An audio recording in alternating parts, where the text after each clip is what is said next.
Our Father, which art in heaven, hallowed be thy name. Thy kingdom come, thy will be done, on earth as it is in heaven. Give us this day our daily bread, and forgive us our trespasses as we forgive those who trespass against us. And lead us not into temptation, but deliver us from evil. For thine is the kingdom, the power, and the glory forever and ever. Amen.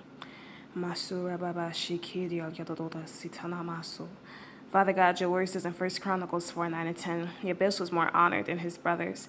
His mother named him Jabez, and said, I gave birth to him in pain. And Jabez called out to the God of Israel, if only you will bless me, extend my border, let your hand be with me, and keep me from harm, so that I will not experience pain. And God granted his request.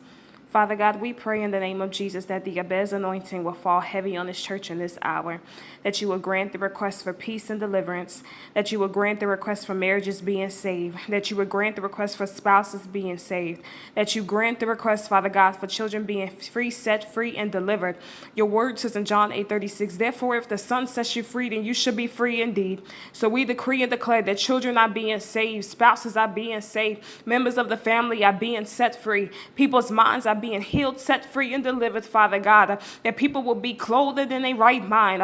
Father God, we thank you for what you're doing in this hour, because the Bible says in Psalm 34:19, many are the afflictions of the righteous, but the Lord shall deliver them from them all. You said in your word in Isaiah 9:6-7, that your name shall be called Wonderful Counselor, Almighty God, the Prince of Peace. I feel my power. I feel God, and the government shall be upon his shoulders. Father God, we thank you in the name of Jesus. We thank you that your word stands true. We thank you that you're Jehovah Rapha. We thank you that you're Jehovah Shammah. We thank you that you're Jehovah Nisi. We thank you that you are the King of Kings and Lord of Lords. We thank you that you are the Lord of Hosts. We thank you that you are the Son of David. And we decree and declare that you shall reign, because the Bible is the law of the land. It's the law of the land on the earth. It's the law of the land in the galaxies. It's the law of the land in the cosmic atmospheres. It's the law of the land of the United States of America, as it was for Sodom and Gomorrah. So let it be for Washington, D.C.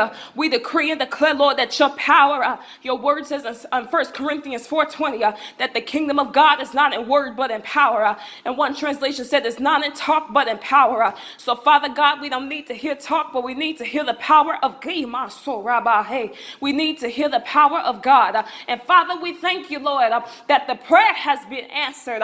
Father, we give you all the glory. And Father, we give you all the praise. Your word says in Isaiah 54:17 that no weapon formed against us shall prosper. I hear Psalm 34:19. Many are the afflictions of the righteous, but the Lord shall deliver them from them all. We thank you for being our wonderful counselor. In Jesus' name, in Jesus' name we pray. Thank God. Amen.